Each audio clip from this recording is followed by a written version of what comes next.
ಸರ್ಕಾರದ ಆಡಿಯೋ ಮನಿ ಬಾಂಬ್ ಹೊರಬೀಳ್ತಿದ್ದ ಹಾಗೆ ಇದು ನಾನಾ ರೀತಿಯ ಚರ್ಚೆಗೆ ಎಡೆ ಮಾಡಿಕೊಟ್ಟಿತ್ತು. ಆದರೆ ಈಗ ಅದರ ಬಗ್ಗೆ ಖುದ್ದು BR ಪಾಟೀಲ್ರೇ ಮಾತಾಡ್ತಾ ಇದ್ದಾರೆ. ನಾನು ಸತ್ಯವನ್ನೇ ಹೇಳಿದ್ದೀನಿ ಅಂತ. ಆಡಿಯೋದಲ್ಲಿ ಮಾತನಾಡಿರೋದು ನಾನೇ ಅಂತ ಕೂಡ ಸ್ಪಷ್ಟಪಡಿಸಿದ್ದಾರೆ.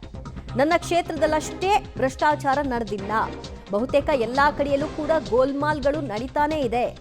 ಸಿಎಂ ಕರೆದ್ರೆ ಹೋಗಿ ನಾನು ಮಾತಾಡ್ತೀನಿ, ಇರೋದನ್ನ ನಾನು ಅವ್ರ ಮುಂದೆ ವಿವರವಾಗಿ ತೆರೆದಿಡ್ತೀನಿ ಅಂತ ಹೇಳ್ತಾ ಇದ್ದಾರೆ. ಪಬ್ಲಿಕ್ ಟಿವಿಯ ವರದಿಗೆ ಶಾಸಕ BR ಪಾಟೀಲ್ ಪ್ರತಿಕ್ರಿಯೆಯನ್ನ ಕೊಡೋ ಮೂಲಕವಾಗಿ ಹೌದು ಆಡಿಯೋ ನನ್ನದ್ದೇ ಅಂತ ಅವರು ಒಪ್ಕೊಂಡಿದ್ದಾರೆ. BR ಪಾಟೀಲ್ರ ಒಂದು ಆಡಿಯೋ ಲೀಕ್ ಆಯಿತು. ಸೊ ಅದರಲ್ಲಿ ಭ್ರಷ್ಟಾಚಾರದ ಕುರಿತಾಗಿ ಮಾತನಾಡುವಂತಹ ಆಡಿಯೋ ಅದಾಗಿತ್ತು. ಅದಾದ ನಂತರದಲ್ಲಿ ಆಡಿಯೋದ ಮಾತು ಅವರದೇನಾ ಅಥವಾ ಬೇರೆ ಯಾರಾದರೂ ಇವರ ಹೆಸರಲ್ಲಿ ಫೇಕ್ ಮಾಡಿದ್ದಾರಾ ಅನ್ನುವಂಥ ಪ್ರಶ್ನೆ ಇತ್ತು. ಇದಕ್ಕೆ ಅವರೇ ಖುದ್ದಾಗಿ ವಿವರಿಸಿದ್ದಾರೆ ಏನಾಗಿದೆ ಅಂತ. ಜೊತೆ BR ಪಾಟೀಲ್ ಅವರಿದ್ದಾರೆ, ಬನ್ನಿ ಮಾತಾಡೋಣ. ಸರ್, ನೀವು ವಸತಿ ಇಲಾಖೆ ಬಗ್ಗೆ ಪ್ರಸ್ತಾಪವನ್ನು ಮಾಡಿದ್ರಿ. ಸೊ ಈಗ ಏನು ಹೇಳ್ತೀರಾ ಸರ್ ಅದಕ್ಕೆ ವಿಚಾರ? ನಾನು ಏನು ಹೇಳಬೇಕಂತ ಹೇಳಿದ್ದೀನಲ್ರಿ. ಅವ್ರ ಪ್ರೈವೇಟ್ ಸೆಕ್ರೆಟರಿ ಜೊತೆಗೆ ಏನು ಮಾತಾಡಬೇಕು ಎಲ್ಲ ಮಾತಾಡಿದ್ದೀನಿ. ಅದಕ್ಕೆ ಇವತ್ತು ಕೂಡ ನಾನು ಬದ್ಧನಾಗಿದ್ದೀನಿ. ಜಮೀರ್ ಅಹಮದ್ ಅವರು ಹೇಳ್ತಾರೆ ನಮ್ಮ ಇಲಾಖೆಯಲ್ಲಿ ಆ ಥರದ್ದು ಏನೂ ಆಗಿಲ್ಲ.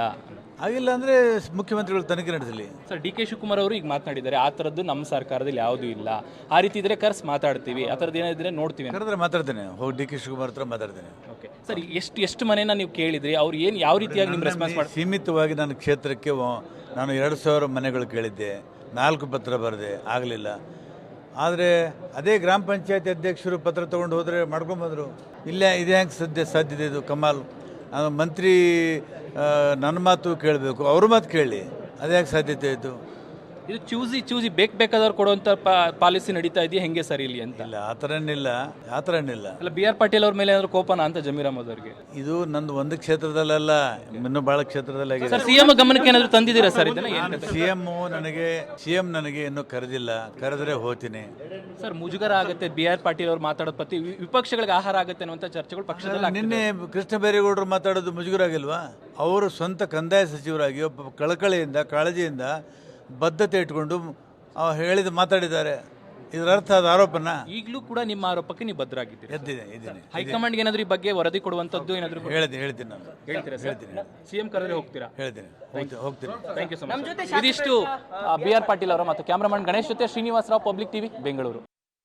ವಸತಿ ನಿವೇಶನಗಳ ಮಂಜೂರಾತಿ ವಿಚಾರವಾಗಿ ನಾನು ಬರೆದಂತಹ ಪತ್ರಗಳಿಗೆ ಯಾವುದಕ್ಕೂ ಕೂಡ ಸೂಕ್ತ ಸ್ಪಂದನೆ ಸಿಕ್ಕಿಲ್ಲ. ಆದರೆ ಬೇರೆಯವ್ರಿಗೆ ಮಾತ್ರ ಮಂಜೂರಾಗುತ್ತೆ.